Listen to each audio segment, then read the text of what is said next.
Welcome to Let Me Fix This. Enjoy the video. In this video, I will explain how to make a medium kite. First, let's gather our essential materials. You'll need a lightweight fabric like ripstop nylon or a sturdy plastic sheet for the kite's sail. For the frame, grab 2 wooden dowels. One should be about 24 inches long and the other around 30 inches. Don't forget strong string, sharp scissors, and some reliable adhesive tape to secure everything.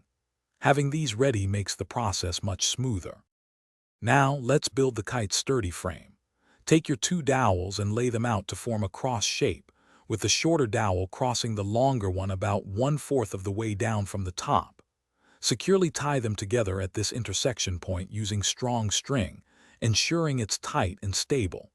Next, carefully cut small notches into the ends of each dowel. These notches will be crucial for holding the frame string taut around the perimeter. With the frame ready, it's time for the sail. Lay your chosen fabric flat and carefully place the dowel frame on top.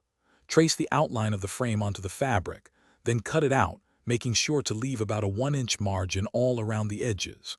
Fold this margin over the frame string and secure it firmly with tape or glue.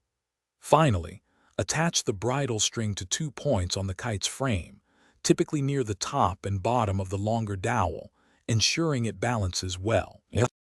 Almost there. For better stability and a more graceful flight, attach a decorative tail to the bottom of your kite. This helps it fly straight and prevents it from spinning. Before your first flight, gently test the kite's balance. If it pulls to one side, adjust the bridle string slightly until it feels even. Remember to check the description below for a link to a fantastic book that can truly change how you think about money, as well as other great deals.